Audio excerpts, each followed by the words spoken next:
Assalamualaikum warahmatullahi wabarakatuh. Kami dari Gelombang 2 ingin menjelaskan materi tentang perlindungan dan penegakan hukum.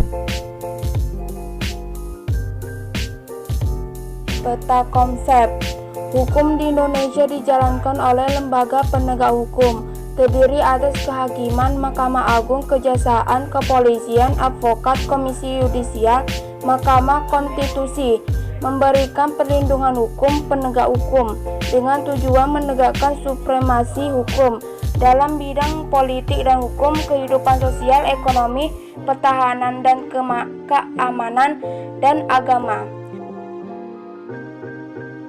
Konsep negara hukum.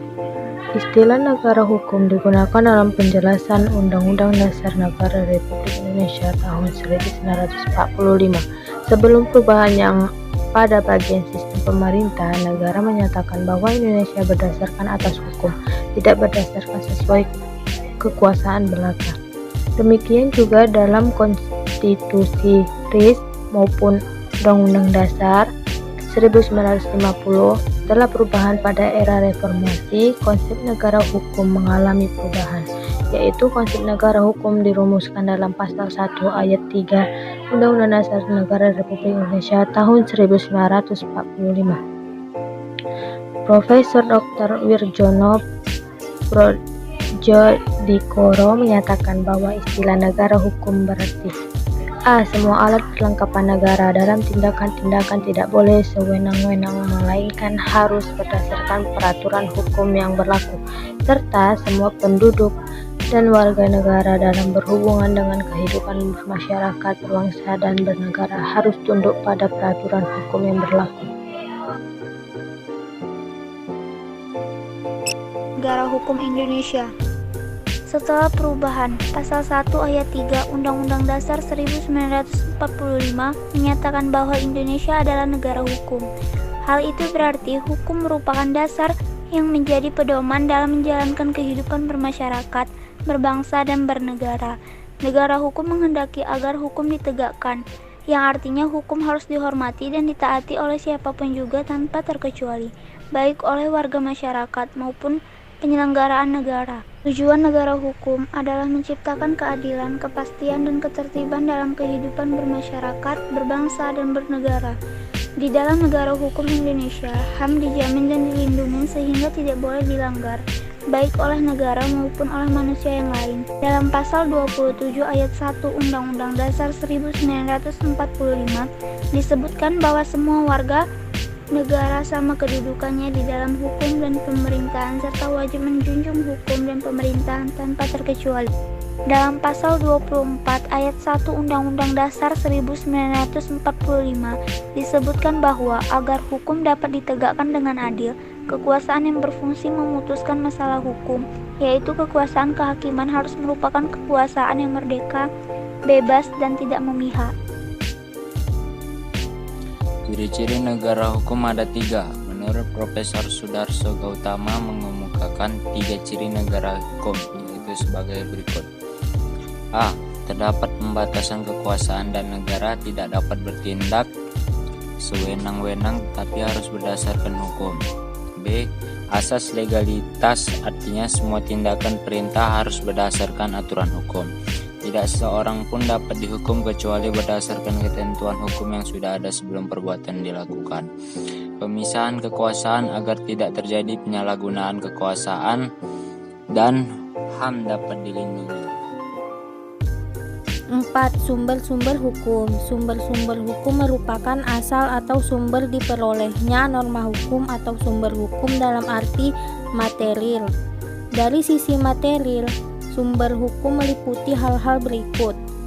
A. Undang-undang dalam arti luas, yaitu segala peraturan perundang-undangan yang mengikat masyarakat yang dibuat oleh lembaga yang berwenang. B. Kebiasaan yang tumbuh dan berkembang dalam praktik kehidupan masyarakat. C. Traktat atau perjanjian yang mengikat pihak-pihak dalam perjanjian tersebut. D. Doktrin atau ajaran para ahli hukum yang sudah diakui kemampuannya tentang suatu masalah.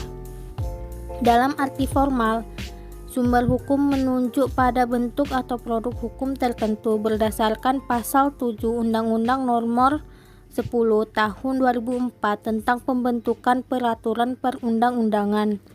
Jenis dan hierarki peraturan perundang-undangan adalah sebagai berikut. A. Undang-Undang Dasar Negara Republik Indonesia tahun 1945. B. Undang-undang atau peraturan pemerintah pengganti undang-undang. C. Peraturan pemerintah. D. Peraturan presiden.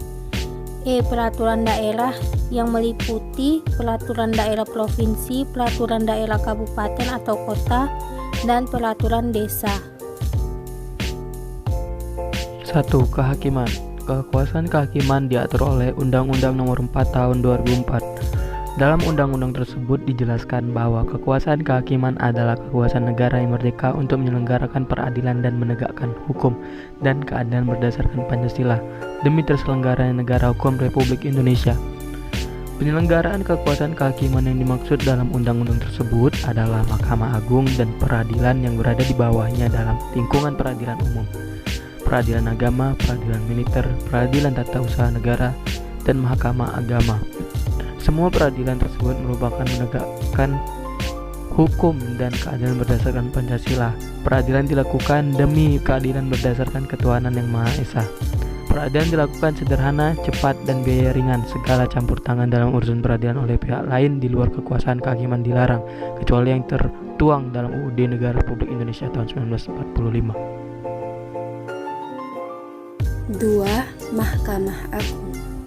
Mahkamah Agung merupakan pengadilan negara tertinggi dari keempat peradilan yang ditentukan oleh undang-undang. Mahkamah Agung mempunyai kewenangan mengadili tingkat kasasi terhadap putusan yang diberikan pada tingkat terakhir oleh pengadilan di semua lingkungan peradilan yang berada di bawah MA. Selain itu, Mahkamah Agung mempunyai kewenangan menguji peraturan perundangan di bawah undang-undang dan juga kewenangan lainnya yang diberikan oleh undang-undang. Mahkamah Agung melakukan pengawasan tertinggi atas perbuatan pengadilan dalam lingkungan peradilan yang berada di bawahnya berdasarkan ketentuan undang-undang. Mahkamah Agung diatur dalam Undang-Undang Nomor 5 Tahun 2004. Jumlah Hakim Agung paling banyak adalah 60 orang. Dan syarat untuk menjadi Hakim Agung adalah sebagai berikut. A. Warga negara Indonesia. B. Bertakwa kepada Tuhan Yang Maha Esa. C. Memiliki ijazah sarjana hukum atau lainnya yang ahli di bidang hukum. D. Usia minimal 50 tahun. E. Sehat jasmani dan rohani. F. Berpengalaman sekurang-kurangnya 20 tahun menjadi hakim, termasuk sekurang-kurangnya 3 tahun menjadi hakim tertinggi. Kejaksaan diatur dalam Undang-Undang Nomor 16 Tahun 2004. Kejaksaan adalah lembaga pemerintahan yang melaksanakan kekuasaan negara di bidang penuntutan serta kekuasaan dilaksanakan secara merdeka. Jaksa diangkat dan diberhentikan oleh Jaksa Agung. Usia minimal untuk menjadi jaksa minimal 25 tahun. Tugas dan wewenang jaksa di bidang pidana adalah sebagai berikut. 1. Melakukan penuntutan. 2. Melengkapi berkas perkara tertentu dan untuk itu dapat melakukan pemeriksaan tambahan sebelum dilimpahkan ke pengadilan yang dalam pelaksanaannya dikoordinasikan dengan penyidik. Tugas jaksa di bidang ketertiban dan ketentraman umum adalah kejaksaan turut penyelenggaraan kegiatan peningkatan kesadaran hukum masyarakat. 4. Kepolisian. Kepolisian diatur dalam Undang-Undang Nomor 2 Tahun 2002. keamanan dalam negeri merupakan syarat utama yang mendukung terwujudnya masyarakat madani yang adil dan makmur, dan beradab berdasarkan Pancasila dan Undang-Undang Negara Republik Indonesia tahun 1945. Fungsi kepolisian meliputi memelihara keamanan dan ketertiban masyarakat, penegakan hukum, perlindungan, pengayoman, serta pelayanan kepada masyarakat.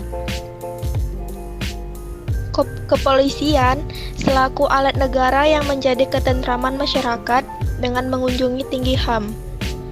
Kepolisian Negara Republik Indonesia berada di bawah Presiden. Kepolisian dipimpin Kapolri dan bertanggung jawab kepada Presiden. Kapolri diangkat dan diberhentikan oleh Presiden dengan persetujuan DPR.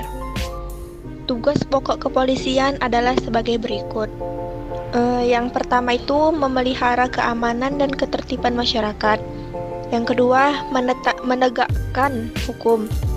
Yang ketiga, memberikan perlindungan, pengayoman, dan pelayanan kepada masyarakat. Yang kelima yaitu advokat. Advokat diatur dalam Undang-Undang Nomor 18 Tahun 2003. Kekuasaan kehakiman yang bebas dari segala campur tangan dan pengaruh dari luar memerlukan profesi advokat yang bebas, mandiri, dan bertanggung jawab demi terselenggaranya peradilan yang jujur, adil, dan memiliki kepastian hukum bagi semua pencari keadilan dalam menegakkan hukum, kebenaran, keadilan, dan HAM. Advokat adalah orang yang berprofesi memberi jasa hukum baik di dalam maupun di luar pengadilan yang memenuhi persyaratan berdasarkan undang-undang. Advokat adalah sarjana yang berlatar belakang pendidikan tinggi, hukum, dan setelah mengikuti pendidikan khusus profesi advokat yang dilaksanakan oleh organisasi advokat. Usia minimal untuk menjadi advokat adalah 25 tahun dan tidak berstatus pegawai negeri atau pejabat negara. Advokat berstatus sebagai penegak hukum, bebas, dan mandiri yang dijamin oleh hukum dan peraturan perundangan. Pengawasan terhadap advokat dilakukan oleh organisasi advokat, sedangkan pengawasan sehari-hari dilakukan oleh komisi pengawas yang dibentuk oleh organisasi advokat. Pengawasan bertujuan agar advokat dalam menjalankan profesinya selalu menjunjung tinggi kode etik profesi advokat dan peraturan perundangan. Advokat bebas mengeluarkan pendapat atau pernyataan dalam membela perkara yang menjadi tanggung jawabnya di dalam sidang pengadilan dengan berpegang pada kode etik profesi dan peraturan perundangan. Advokat tidak dapat dituntut secara pidana dalam menjalankan tugas profesinya untuk kepentingan pembelaan klien dalam sidang pengadilan. Namun, advokat dilarang membeda-bedakan perlakuan terhadap klien berdasarkan jenis kelamin, agama, politik, keturunan, ras, atau latar belakang sosial dan budaya.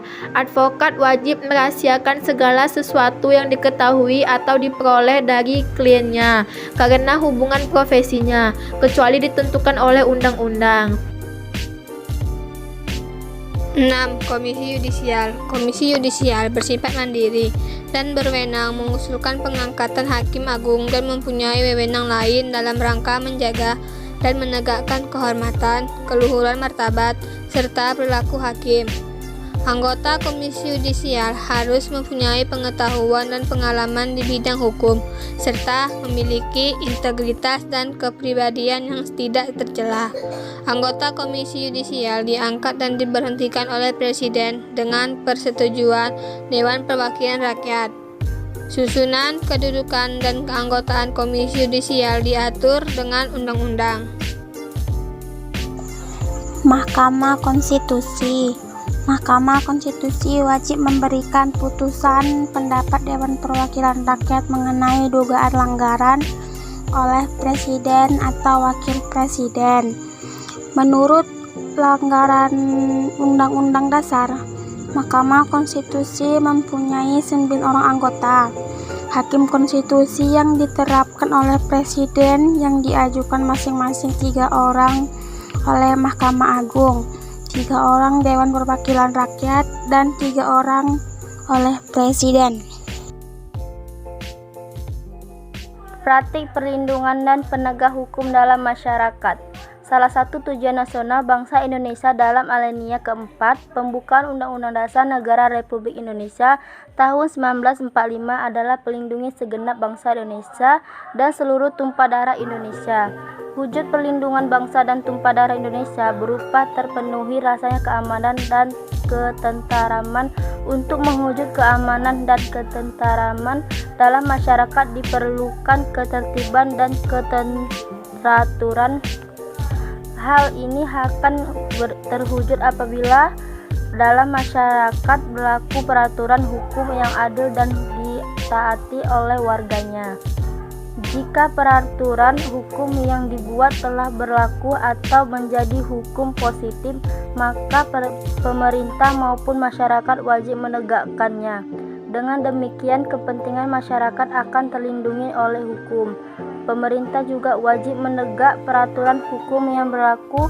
Konsep ini akan menjadi kenyataan jika pemerintah maupun masyarakat ikut serta dalam penegak hukum. Hal ini dapat mewujudkan keadilan dan kedamaian. A. Perlindungan hukum. Istilah perlindungan hukum dapat menimbulkan banyak persepsi. Perlindungan hukum berarti perlindungan diberikan terhadap hukum agar tidak ditafsirkan berbeda dengan dicurigai oleh aparat penegak hukum. Perlindungan hukum juga berarti perlindungan yang diberikan oleh hukum terhadap sesuatu, baik orang atau barang. Sesungguhnya hukum harus memberikan perlindungan terhadap semua pihak sesuai dengan status hukumnya, karena setiap orang memiliki kedudukan yang sama di hadapan hukum. Setiap aparat penegak hukum wajib menegakkan hukum. Dengan berfungsi aturan hukum secara tidak langsung, hukum akan memberikan perlindungan terhadap setiap hubungan hukum atau segala aspek dalam kehidupan masyarakat yang diatur oleh hukum itu sendiri.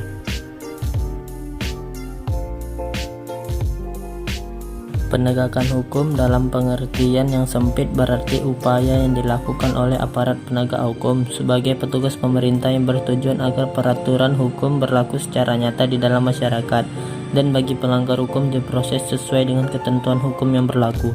Penegakan hukum oleh seorang warga negara dalam wujud menaati aturan hukum adalah arti penegakan hukum dalam arti luas. Jika semua pihak menegakkan hukum secara otomatis akan terjadi perlindungan dan jaminan kepastian hukum terhadap masyarakat. C. Penegakan hukum di Indonesia. Dalam kenyataan sehari-hari, penegakan hukum atau law enforcement hanya berupa tindakan represif dari aparat penegak hukum sebagai reaksi tegas terhadap pelaku kejahatan atau kriminal. Hal tersebut berarti bahwa kewenangan penegakan hukum hanya menjadi tanggung jawab aparat hukum semata. Penegakan hukum begitu luas, setiap orang dewasa yang akan cakap sebagai pribadi hukum atau berzoling melekat kewajiban untuk menegakkan hukum. Bagi orang awam, yang disebut penegakan hukum seakan hanya berupa tindakan represif dari aparat hukum. Tindakan luar aparat hukum dipandang sebagai partisan hukum, misalnya tindakan informatif melapor kepada aparat hukum dengan adanya peristiwa hukum atau gejala akan terjadinya peristiwa hukum. Sebenarnya penegakan hukum dalam konteks yang luas berada pada tindakan nyata. Upaya menjaga dan memulihkan ketertiban dalam kehidupan sosial adalah tugas pemerintah. D. Supremasi hukum dalam penegakan hukum. Penegakan hukum menjadi masalah penting dalam kehidupan bermasyarakat, berbangsa, dan bernegara. Masalah ketidakadilan muncul karena adanya kesenjangan antara harapan Das Solem dengan kenyataan Das Sein. Di satu sisi, negara mengklaim sebagai negara hukum yang demokratis atau Rechtsstaatsdemokratie, sebagai negara hukum yang demokratis. Isi peraturan hukumnya tidak adil dalam penegakan hukum yang serampang. Dengan demikian, supremasi hukum tidak dihormati dan penegakan hukum berjalan seadanya. Supremasi hukum dan penegakan hukum merupakan dua hal yang tidak terpisahkan. Dalam kehidupan nyata, keduanya harus bersinergi untuk mewujudkan cita-cita hukum, fungsi hukum, dan tujuan hukum yang bersindikan pada nilai kebenaran dan keadilan. upaya mewujudkan keadilan di Indonesia. Keadilan merupakan unsur yang sangat penting dalam kehidupan manusia. Semua orang berharap mendapatkan jaminan dan rasa keadilan.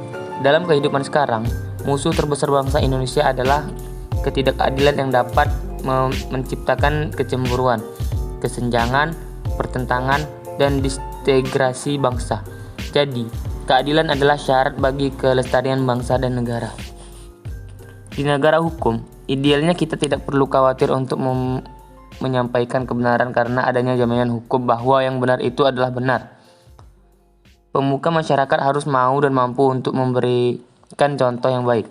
Terwujud keadilan dan kemakmuran bangsa dan negara tentunya tidak jelas lepas